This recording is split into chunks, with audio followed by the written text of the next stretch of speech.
It is overtime here at Old Favorite Friday, where we are talking about classic beers, great beers, excellent beers, and giving them the love that they so rightfully deserve.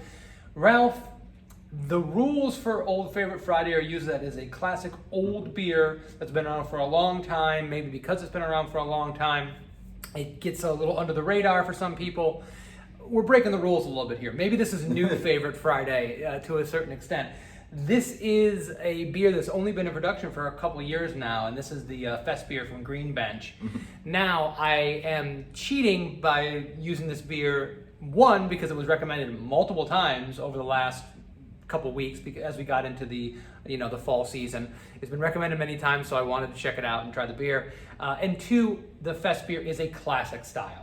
Right, so that's how I kind of shoehorn this beer in here to give some love to a fellow Florida brewer. But this is Green Bench's Festbier Lager. It's a really, really nice beer. It's really clean. Most people, when they think of October, they think of Oktoberfest, the Marzen, which is a little bit darker, a little more golden, not golden, more amber in color, and a little more malty. This is not that, right? No, and that's...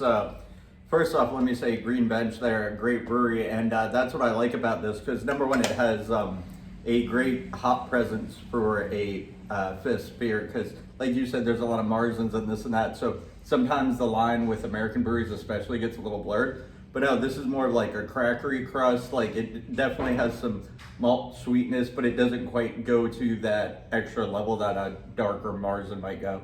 But it's a great complement of the... Not only it, like I said, it has a bigger hop character, but it's got like a floral character that complements that kind of lager yeast and that crackery backbone without being overwhelming.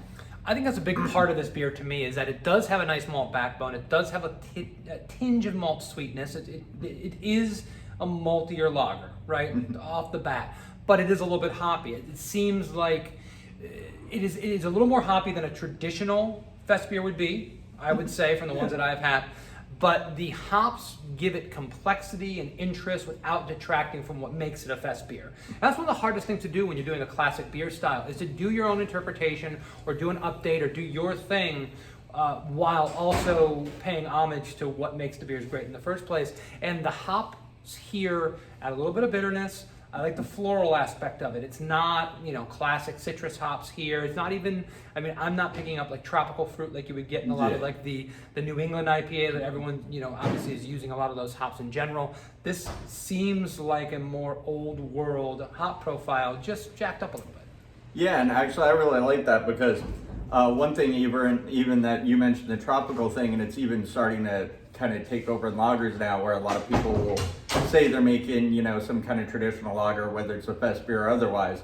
And then, like you said, they're like, we need Rakow and Citra. And I'm like, well, I don't think that quite fits, but I like this where, like, number one, the Germans, where obviously the style would originate, they're not afraid of hops. Like you said, their hops have a different character, more of like floral, earthy, but they would use hops, in different styles themselves anyway.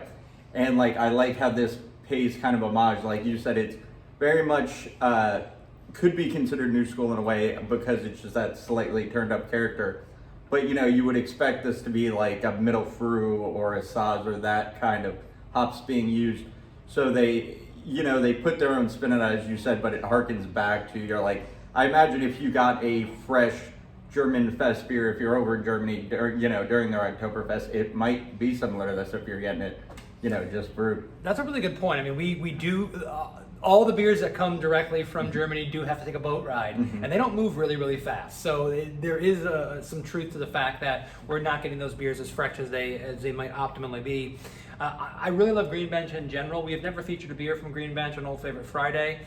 Just classic styles. They do a great Pilsner. They do some great IPAs. Their sour program is absolutely incredible. So I jumped at the opportunity when I saw people recommend this beer. I did a little bit of research. I was like, well, how long has this beer been around? Can I do this beer for Old Favorite Friday? And at the end of the day, we can do whatever the hell we want. And we can feature what beers we want. And I think this is a good one, though, because we have featured this year 2 Marzens for October and not a Feist beer. So this is a good example of that. And also the fact that it's a Florida brewery. For a lot of our fans and people that follow us are locals, and they get a chance to check this brewery out. Have you had any other beers from Green Bench that stood out for you?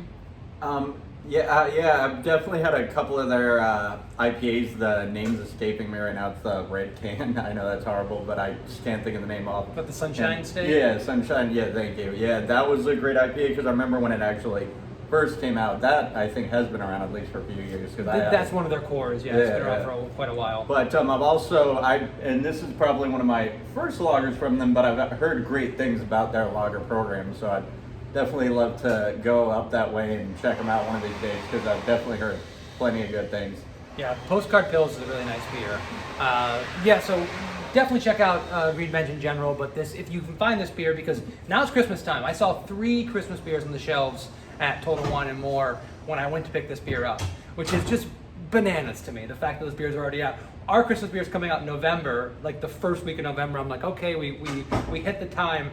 Now we're seeing them, early to mid-October, and it's like, man, what am I supposed to do here? But if you can find this beer, I highly recommend it. And please, because you see that this beer was recommended by several people, we got a chance to review it. I'm being honest, I'd never had this beer before. I'd had several Green Bench, had several Green Bench beers before. Loved all of them. But this was the first first time I've had this particular beer, and it's absolutely fantastic. It's really, really well made, and that's what's so much fun about this series is that we get recommendations, we get a chance to try things we haven't had before, and a lot of them turn out to be really, really good. Yeah. Right? So thank you guys so much for your recommendations. Please click around on YouTube and check out other conversations about great beer, classic beer styles, and recommend something to us to try because we want to try new things. We want to delve deeper into classic craft beers. Yeah. Cheers. Cheers.